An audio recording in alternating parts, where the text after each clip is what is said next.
I get why they haven't gone with Ollie. The issue is the players. Despite what a lot of people are saying, who would take it? The opportunity to get it right at Manchester United is one of the biggest in world sport. Go throw the bag at Jürgen Klopp and see what he does. City haven't been amazing all season, so just wait until Saturday.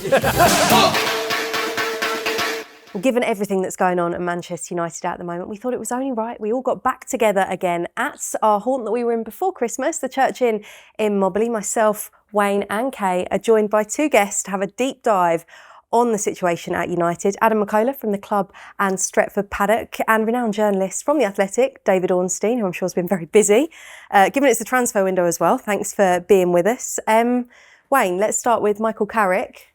When we spoke on Monday, we thought he was going to go in. It has been confirmed. I imagine you're really pleased. Yeah, no, it's a great opportunity, and I think it's probably the obvious choice, really, because I don't think there's any top managers out there available at the minute, and Michael is very measured. He's been in before. I know it was only 3 games, but he's done really well, and so I think it's the right choice at this moment in time. So I'm pleased for him. Hopefully he does well, and obviously he's brought his staff in as well. I think Steve Holland's a really good appointment as well. I worked with him with England, and tactically he's very good. So yeah, we're all in hope, and hope he does well. It's a difficult task, of course, because where Manchester United are at the minute is not a good place, and he's got to go in and try and steady that ship. Well, we knew that Wayne was hoping this would happen. Kay, you seemed pretty on board with the Michael Carrick thing. yeah. I mean, I think it's the right decision. I wouldn't have minded if it was Ollie again, but I think there's that thing from the board where they think you're taking a step back, you're going back to someone that you've already been through. But you have also been through Michael Carrick before. Only no, 3 games, but like it wasn't a permanent appointment, and the 3 games that he did have, 2 wins and a draw. I think he's a right man to sort of steady the ship, and I think, yeah, look, I'm not expecting massive things from him, but I think just someone to steady the ship and try and get us as close to top 4 as possible at this stage. Like, my expectations aren't high, so it's not, as long as we don't get relegated, I'll be happy, to be honest with you. We laugh. There's still a chance. Yeah, Adam, what is the mood amongst the fans? Because it's been turbulent again, but it's been turbulent a few times in recent years. I kind of just feel like the season's over, and it's another season wasted, which it kind of is. We've gone out of the cup. There's nothing we can really play for now. Obviously, Kay keeps telling me there's still Champions League to play for, but it doesn't feel like there is, but it doesn't feel like a real season. And we are as close to 12th as we are to those in 4th. So we have to go on some form and get settled down and kind of see things through. I get why they went with Michael Carrick. I was all aboard the Ollie at the wheel stuff again, but we saw how it ended with him, and when I saw him in tears in that interview on MUTV, I can't lie, I didn't want to go through that again. And you kind of feel if he did come in, Ollie, and you lose against City, Arsenal, I think immediately you just back to the doldrums of just being depressed again. So hopefully, do you think that's different under Carrick? No, but he's not as scarred by previous times at the club, I don't think. Obviously, if Ollie came in and lost a few games, I think everyone goes, oh, it's happening again. What we saw towards the back end of his time. Well, they were branding him a PE teacher from the get-go, weren't they, with Ollie? Whereas I think Carrick never had that. What the club are doing is, it's not taking players' legacies, but we're talking about Ole Gunnar Solskjaer as a club legend, and you hope that doesn't happen to Michael Carrick and Darren Fletcher. I know he's only had the 2 games, but you're having people talking bad on players who give so much service to the club, and that's what the club is doing to some of these ex-players. So it is difficult, but I do think I get why they haven't gone with Ollie. I think Michael Carrick is measured, and he has got a mean streak in him, and the issue is the players. Has he got that though? Because as a player, we never quite saw it. And he has 100%, and I'm close to Michael, and I think you don't be fooled by him. I think because he is quite measured, and he won't take any crap from people. And the issue is the players. So many managers have tried to get a tune out of these players and failed, and so that's going to be the difficult task for him. In your last episode, you said, obviously you spoke about like the United way and bringing the club back to those values and stuff.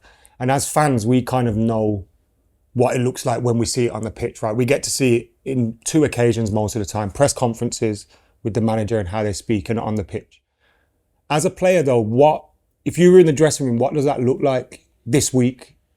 A manager coming in and bringing, what happens for that? I think from my time at the club and what I know and what I've seen is Manchester United have always had leaders in the dressing room and players who demand respect in there and really set the culture of the football club. And of course that comes from the manager, and that used to come from Alex Ferguson, but that is run deep in certain players, and they, when you sign new players, that gets put into them. And I remember when I signed for the club, and I'm speaking to Brian Robson, to Sir Bobby Charlton, and getting the history of the football club, and you just wondered if that's happening at the minute. There was always a big relationship between first team and academy, and I don't think that's been I've obviously been on the other side now with my children. I don't think that's been there for a long time. So I think that there needs to be a complete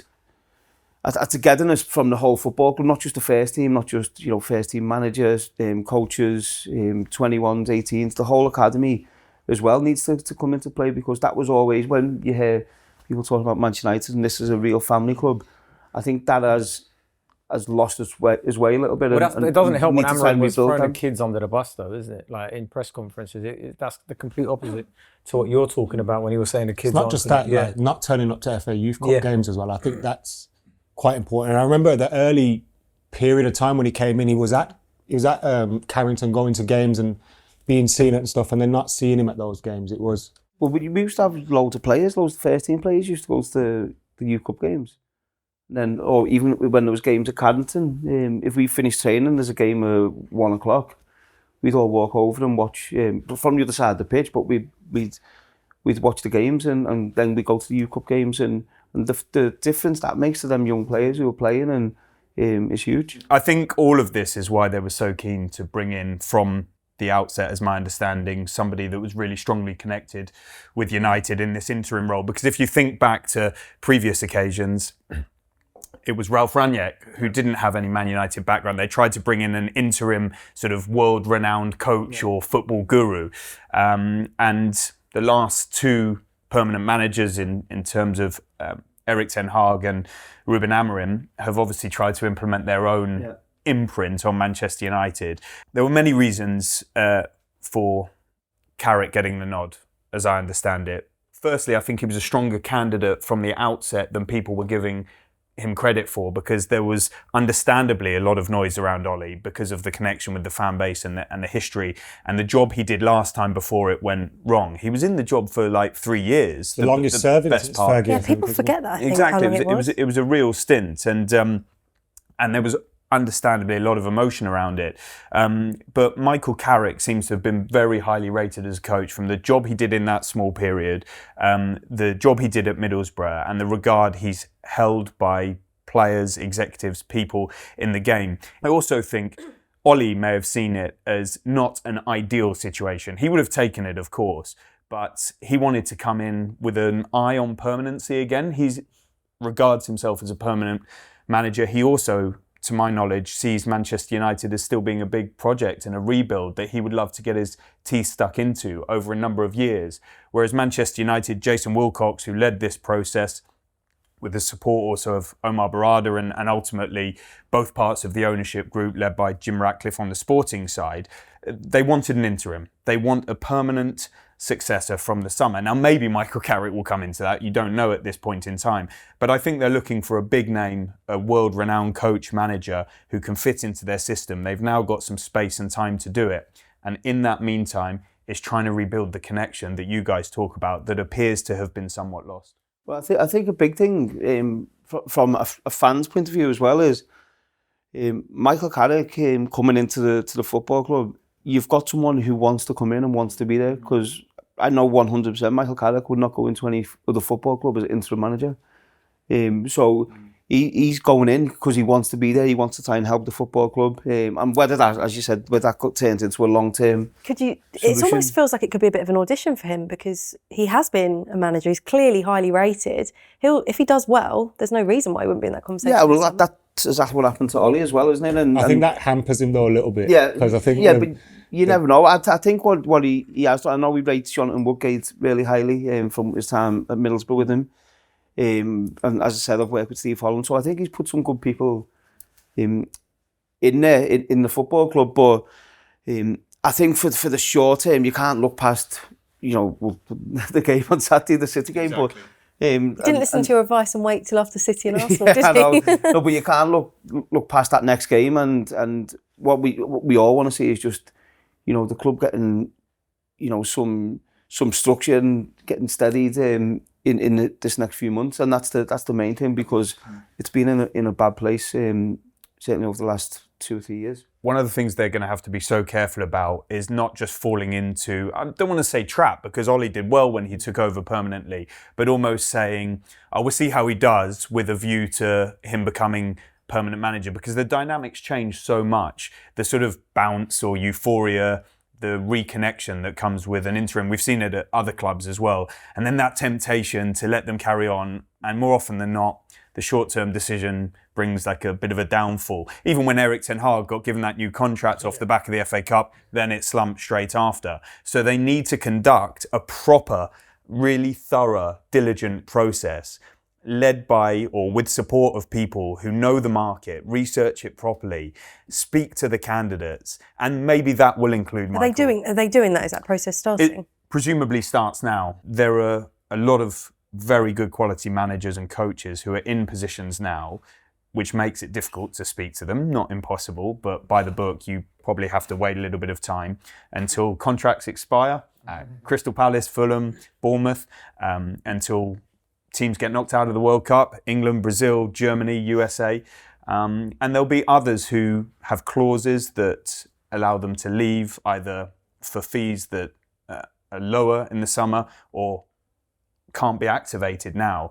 So, this is a moment at which the emphasis will come on that sporting hierarchy at Manchester United. My view is that Manchester United still remains one of the most attractive jobs in world football, despite what a lot of people are saying. Who would take it? You can list an enormous amount of coaches who would. And the opportunity to get it right at Manchester United is one of the biggest in world sport. So they're going to have candidates who want it, either those biggest names or some more up-and-coming coaches.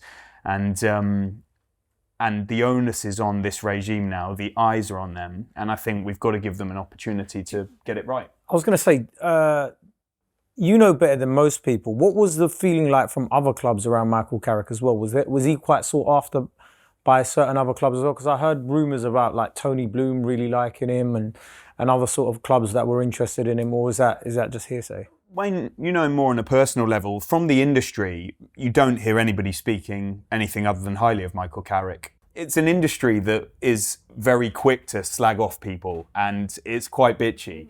And therefore, when you hear somebody like Michael Carrick held in very high regard, then you take it seriously. It didn't end too well at Middlesbrough. I think things were getting tense between himself and the media, and maybe people inside players, the club as a whole, were getting quite wearied by it. And it was quite interesting. Michael took some time for sort of introspection after that. Yeah, I wondered if Wayne could provide some insight. What's he been doing in the last few months? What was he looking for? On a beach with you. Other than taking his time to go We went to to Ibiza together, then we went to Barbados together. Then he came to your 40th as well, didn't he? He's had a great time. Yeah, no, listen, Michael, and I've said this before, he's great fun, he's great fun to be around, he is a great character, and that's why I said before, don't be fooled by how calm he looks and that, how mature, and in which he is. Don't be fooled by his maturity. No, which he is, but he can have fun as well, but make no mistake, he'll be going in there now with full focus. And as I said before, I know there has been other clubs who have been sniffing around him, and he didn't want to take anything. He's a big family man, so we want to take some time with his family as well, because he's been into football a lot and give a lot of time to it. So, but this opportunity has come up, and there was no way he was going to let it pass. And he's a big Man United fan. I know obviously he's from Newcastle and that was his boyhood club, but he's a big Man United fan. His lad's in same team as my lads in the academy. So I think it's the right fit for this time, because it will bridge a lot of the gaps which have been there at the football club, and he knows what the club means to the fans, to the staff. I think the staff have been down at the football club over the last few years, and we've seen all the redundancies and how that's played out. So I think it's a good call for this next few months to try and get everything back together. He's not going to get everything back together, and ultimately the results are going to be the main thing which the fans are looking at. But I think behind the scenes it will make a bit of a difference over the next few months. United fans that are probably worried about he's only managed Middlesbrough, right? How different, like for example, you were at Derby, Plymouth, how different would it have been for you, do you think, to go into a dressing room where the standard of, like, would it be a lot easier for him? I think, and I've actually had this discussion with Michael, and I think, and then I spoke to Liam Senior last week as well a little bit, and I think it's easier going into what you know, and Michael Carrick knows playing at the top level. So when you're going into the Championship and you're dealing with players who have not played at the top level, and it can be a bit more of a challenge. But actually going into a football club, going into a quality of player which you think, you hope is at that level. Top bins, what are you doing? It becomes easier because then the details you're working on, you can focus on them. Tactical side, really focus on that detail you're thinking about, rather than thinking, oh, is this player's first touch going to be okay, or can he pass it to the right foot? So I think it'd be easy, and he knows, and I think he will command respect in that dressing room for sure. I think that's important. Steve Holland shouldn't be underestimated in that. This is a coach who's been working alongside Gareth Southgate and really leading England training from the start. I was still in the squad with. What was he like? Because there's a lot of fascination around Steve. I was still in the squad when Gareth came in and Steve was there, and I was really impressed with him tactically, how he worked, and his organisation. And Steve Holland done all the training. Gareth didn't really do. He was more the manager, and Steve took all the sessions. And I know with England, you had the better players, and it was, sometimes you think it's a little bit easier to get them, tactically ready, and it's only 1 or 2 games you need to get them prepared for, really, like the top games. But I think what they will bring, Michael and Steve, is an organisation to Manchester United, which, and I'm sure we'll see on Saturday, they'll be harder to beat. We used to play Man City or we used to play Arsenal, and we'd sit in a low block and let them have possession and let them come at us, and then we'd hit them on the break. The amount of goals you've seen them score doing that, I've no doubt whatsoever on Saturday that's how the team's going to look, and hopefully be hard to beat, and then you're hoping that you can go. It'll be better as well because we've got players coming back from AFCON and stuff as well, so it'll be a little bit better. But seeing talks of Gareth Southgate really does my head in. I mean, there's this like. See, I think there's so much disrespect to Gareth Southgate. I'm with Wayne on that. Sorry, no, but I know what you're saying, but I think this is going to descend what into he's done chaos. for England. No, I know, but I think there's so much Adam disrespect. feels the same as me. Like, but if I see Gareth Southgate, why is there this? I'm not saying he should be Man United manager, but I'm saying I don't say this respectfully. Did you see? I don't want him anywhere near the club. Why? But why? I'm asking you why. same here. I don't support England, so I'm not kind of, I don't have that in my head. Like, I don't really think about that. And I also think he should have done a lot better with England than he did. I think they probably should have won a tournament by now, which is a little bit harsh because he did obviously improve them and get them quite far. But this is a style of football, his character. What's wrong with his character? He just doesn't inspire me. I can't imagine him inspiring Man United fans. And then we've also got that image in our head of him under Roy Keane's boot as well, which don't help. I think you're safe in that. I don't think Man United will go for him, and I don't think he would go for Man United. He seems very settled. No, I don't. I really don't. I think he's very settled on this leadership path that he's working on, and I don't necessarily think it's guaranteed he'll come back into football anytime soon. I think there's a lot of disrespect, way too much, put on Gareth Southgate's name. I think it's poor. It doesn't mean he's right for Manchester United. No, I problem with agree. that. I don't think for United, but I think they lost the Euros on penalties, which can go either way. And what else? What he's done in the other 2 finals he's done great. and a semi-final.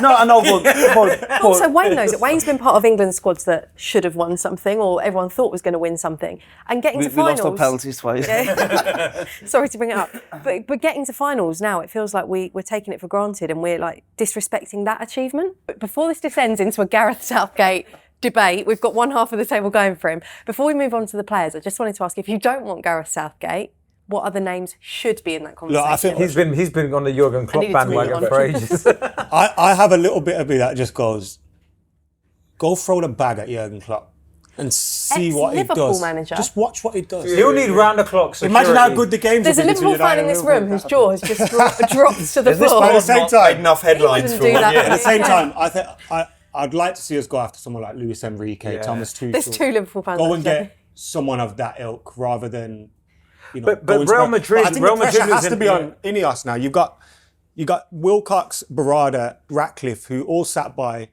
and they were like, Ten Hag's our guy now. We're going to stick by him. Spent 200 million with him, extended his contract, then decided to sack him. They bring Amorim in. Your man Ashworth does one. Like, what's going on there? And then they come in, and you got Jason Wilcox, who is apparently responsible for transfers, but didn't, you can correct me if I'm wrong, didn't fancy Amorim at the time because of the back three, felt it'd take too much money to change it.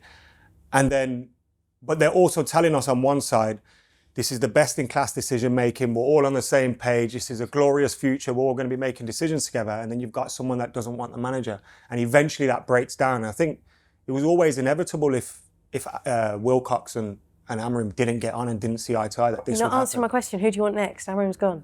He said Luis Luis Enrique. Enrique, I Enrique. think. I think Makes Or sense. Xavi, I don't know why. Yeah, but I think talked Real himself out of Madrid. it. I think Real Madrid losing their manager as well has thrown a spanner in the works, because if you're one of those top managers in the summer and you've got the prospect of working at Real Madrid or Manchester United at that point in time, given where the clubs are right now, who would you go for? And I'm inclined to say that a lot of top managers will go to Madrid, unfortunately.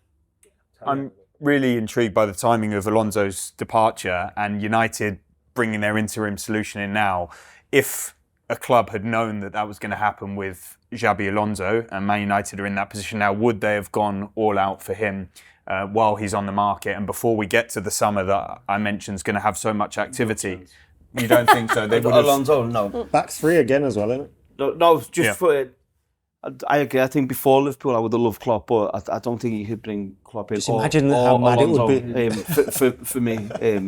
On tribal grounds. No, I just don't think you got. And listen, Alonso, By the way, I don't think it would ever happen. no, Alonso done, I just find done it funny. incredible at Leverkusen, and I think you've more chance of him sitting and waiting and hoping that Arne Slot Or a Man City. leaves. Yeah.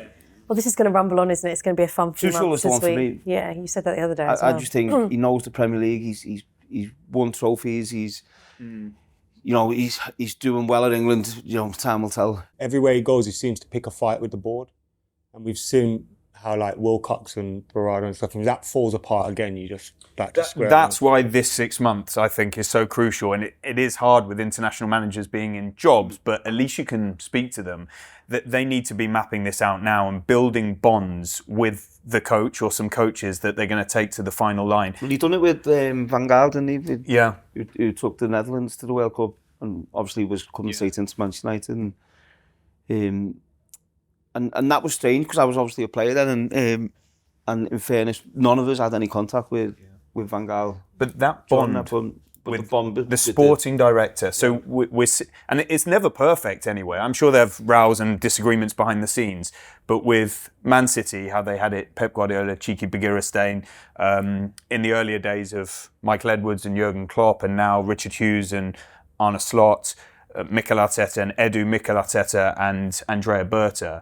And okay, it hasn't worked so well at Newcastle, but now Eddie Howe's got Ross Wilson in there. We're seeing increasingly that has to be firm. And it's interesting that it didn't seem so much results at Man United that did for Amorim. It was that breakdown between Amorim and Wilcox. And now's the opportunity to build that connection. And I think the two they took to the line before Ten Hag got his new contract, which is Tuchel and De Zerbi, are going to be very high. I would assume it's not information, but I really want to see De Zerbi tested at the very top level. Pep Guardiola's spoken publicly about him being one of the best coaches around. Let's see it given the opportunity somewhere like Manchester United. The likes of Ancelotti they should be spoken to just to gain an understanding of how they would operate within this system.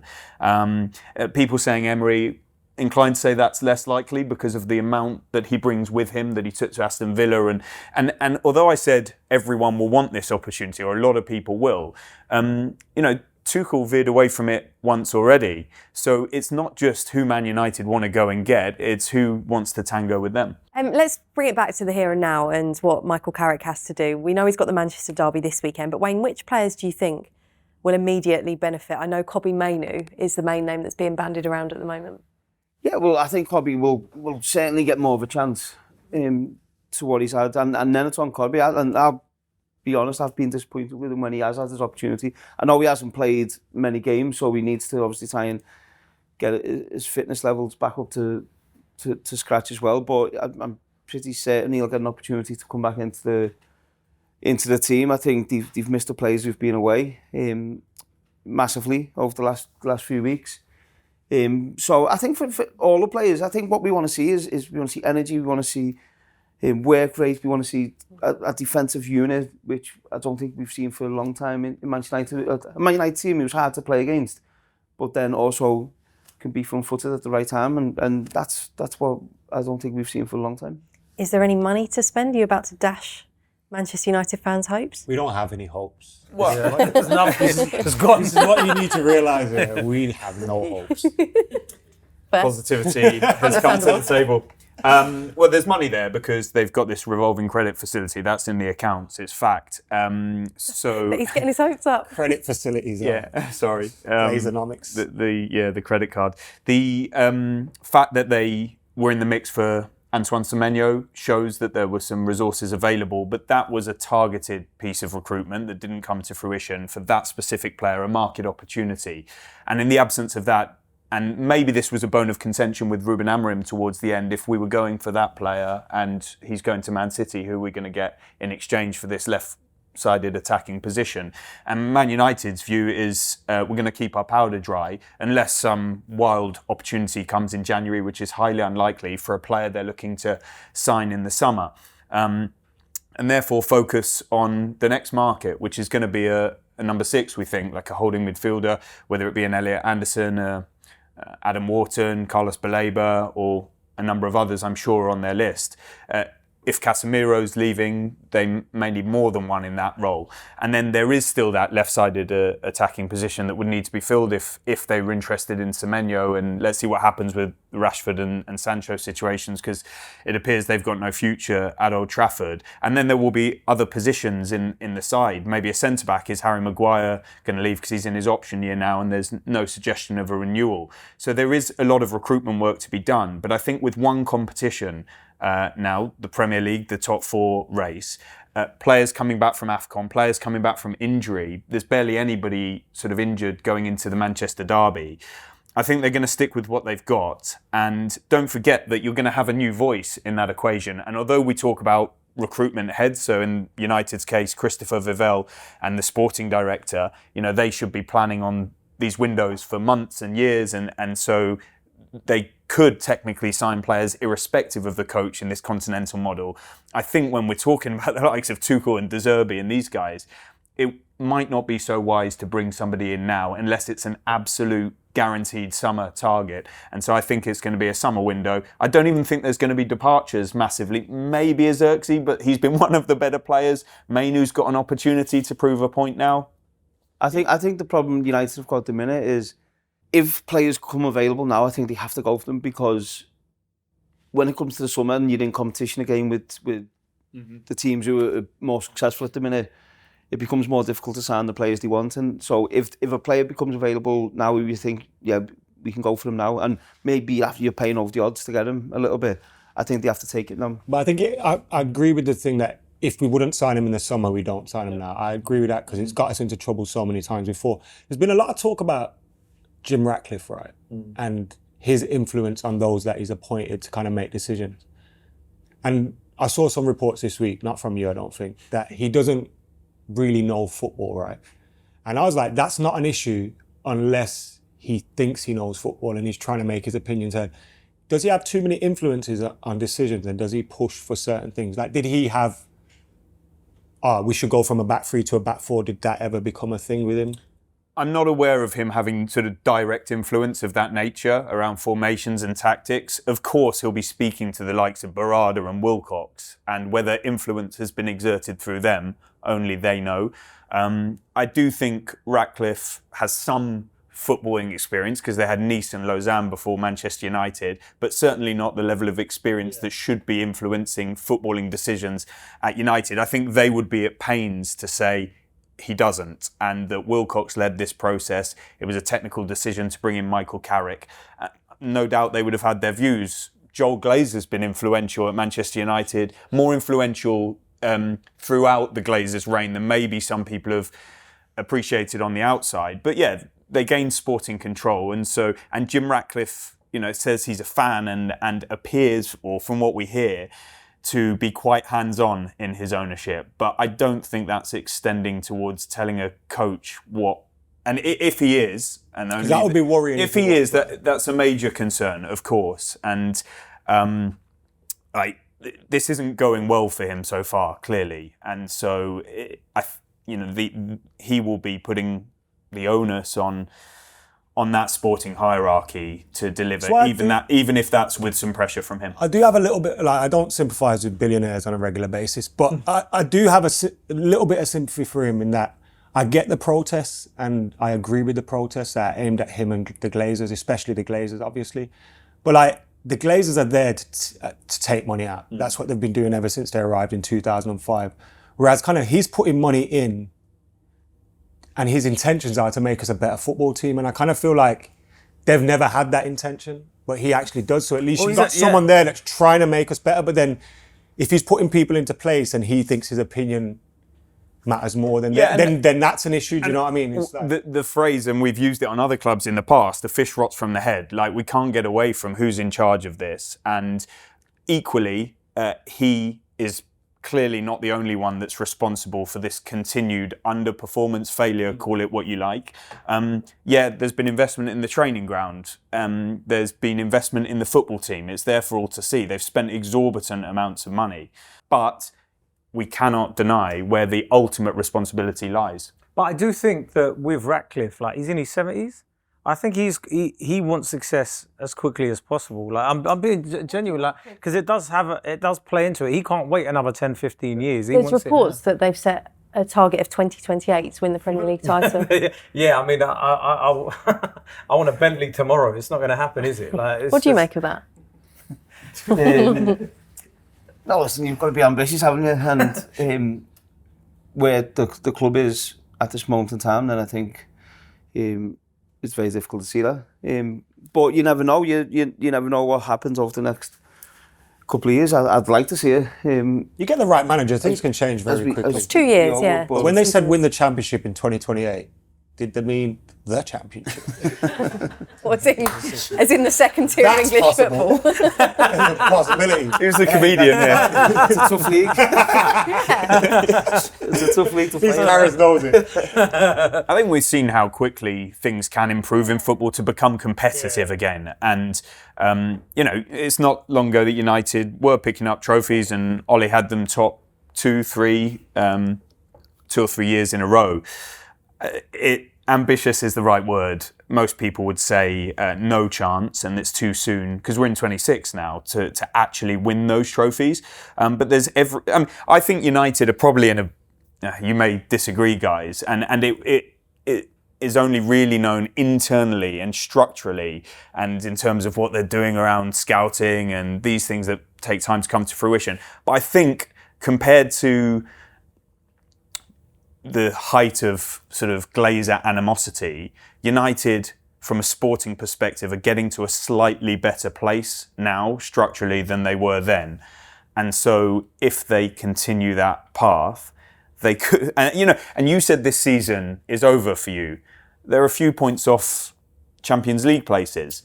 So if they get back into I know they've. That's because I don't consider a top 4 race a real season. Obviously, it'd be an achievement. It'd be massive for Michael Carrick. And the finances, if they're back in the Champions League. If you're in a cup, it still feels like there's something. And luring in players and stuff. If they've got Champions League football next season to look forward to, will that help But that's where it's crazy, because when we were playing, and obviously it's a long time ago now, but we look at Arsenal celebrating getting top 4, and we'd be like, what are you doing? Like, you should be That's trying it, to win the that's Premier United League. now. But that's where United are at the minute. To get into top 4 would be an achievement. So I still think there is something to play for in terms of if they can qualify for Champions League, it'd be huge for the club, and as you said, financially it would help massively as well, and which might help attract better players, which gives them a better team to win the league in 2028. Just quickly on that, isn't one of the biggest problems, this is more for the fans, saying we are United, and I would say the same about other clubs. What does that mean? Yeah, you've got a famous history and you've got That's ambitions. the expectations from before, where we're challenging for Premier League. Totally.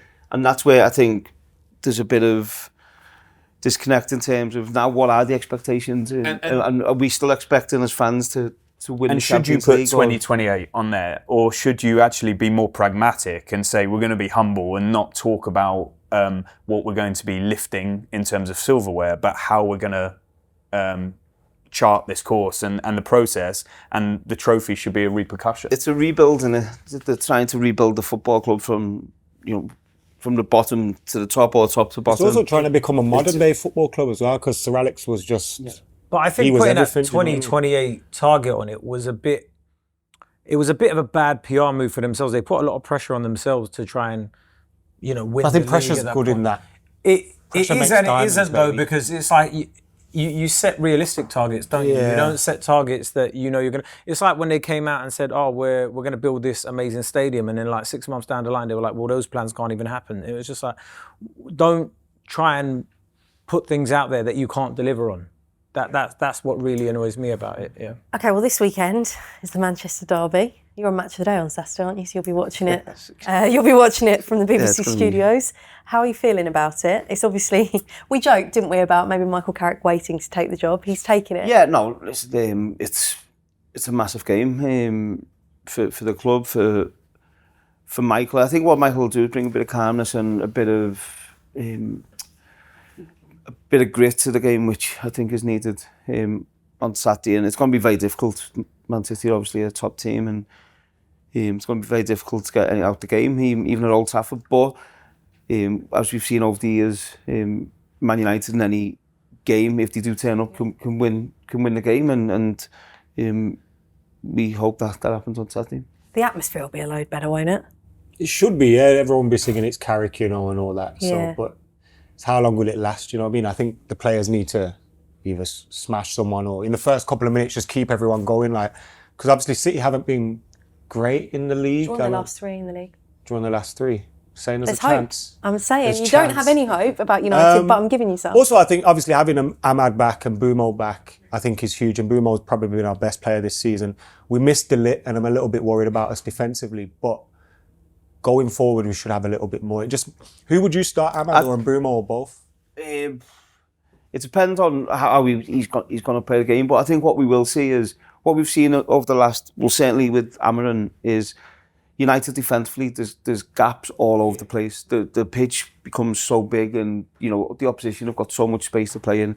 I think for sure what we'll see on Saturday is the gaps won't be as big. They'll be compact from top to bottom of the pitch, from side to side. They'll be more compact, and I'd like to see Ahmed play out wide, not as a wing back but as a winger, and Bumo playing off a forward. I think there's like 8 home games left, and it's just give the fans something to watch that's enjoyable. And this is the more than biggest way, anything, though. yeah. This game is the... it's just so just. It's not even enjoyable. Just give me a stuffy 1-0 win. just I don't need to enjoy what I'm seeing. Just give me a win or something. But as in just to leave with something, like a little bit of positivity, because at the moment it's been absolutely nothing. Like, especially that game against Brighton, it was terrible. But that's why we do need everyone to just get behind Michael Carrick, just to feel part of something again. Confidence for players, and I know as a player, it's not nice when a manager gets sacked. You do feel responsible for it, which the players have got a massive responsibility. I think they gutted some of them. I think they shocked them. I think some of them. And then a lot of them, you look at Luke Shaw, for instance, probably 7 or 8 managers. Don't get me started on him. No, he's been through whatever, and then a lot of the squad now have come through Ten Hag, and now Amrin, the manager gets sacked. So it's not nice. Well, you do feel a responsibility. So now they have to go and prove to themselves, firstly, as a human being, they can do more, and they can do more. I know, I see them, they can run more, they can tackle more, they can communicate better, and not, pass the responsibility onto someone else. And that's what we hope now Michael can bring in. Because we did feel sometimes under previous managers, they kind of just chucked the manager under the bus, or they gave up for him. It never felt like that with Amorim. They always felt like they kept going, and there even seems to be like a little dip, maybe the shock that he got sacked, I don't know, but hopefully that But there was no manager bounce with Amorim at all.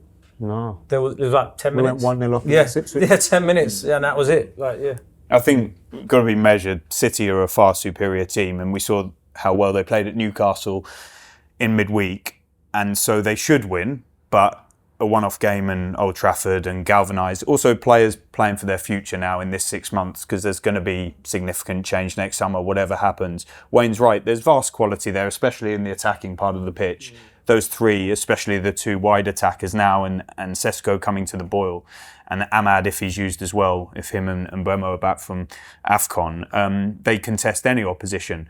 But I think in this period, it's probably just about the results. And in that, I know I keep talking about this 6 months, they've really got to define what their style is as a club, and that's perhaps what they've chopped and changed with all these managerial alterations since Sir Alex Ferguson, and especially with Ten Hag and in particular Amorim, because it was such a jolt to the system with the back three, and then even at the end it went 4, then 3 again. Everton, Newcastle and Wolves. They need, and that's part of this managerial process, to appoint a new guy as well, to define at the club what their style is, what they are going to recruit to that style with, who's going to be recruiting and what page they're all on. And then it permeates down into the academy. And this is longer term. I think that identity and that's what those other clubs have. Because you were talking about the influence of sporting directors and the likes of... What you're talking about there, the academy, one of my boys was in Everton's academy, and a few weeks ago they brought Jack Grealish and Darren to do a training session with them, and just little things like that, which Man United used to do. Little things like that make a big difference. So you're going to beat City at the weekend? Yeah. You have got hope. We'll You beat told me you City, can have lose hope. against Arsenal, gift Arsenal the title, I guess. But that'll do. Can they do it? Yeah, of course they can. I think they can win. I think it's going to be tough. It's going to be a City at the best, such a difficult team to play against. So it's going to be tough, and it's going to require a lot of hard work from the players, and communication and sticking together. And it's going to be a massive challenge. He's remained quiet. He doesn't think they can. Yeah, I think it's either going to be a 1-0 or like... Although we don't keep clean sheets. Yeah, or we lose really badly. But I think what Wayne said was key, to just get them compact and defending. If we can keep a clean sheet, that'd be great. But City haven't been amazing. City haven't been amazing all season. So Just wait till Saturday. famous last words, yeah. We'll find out what happens on Saturday. Thank you guys for joining us in our deep dive in Manchester United. We'll be back on Monday to review the Manchester derby. We'll see if it's been a 1-0 win or an absolute battering. I feel like you need something to lift you. Yeah, I do. We are in a pub. We'll go and get Kay a drink. And with that, we'll wrap up the rest of the show. Thank you for listening. We'll be back on Monday. As I said, a reminder, you can watch the Wayne Rooney Show on the BBC Sport YouTube and iPlayer, or you can listen on BBC Sounds.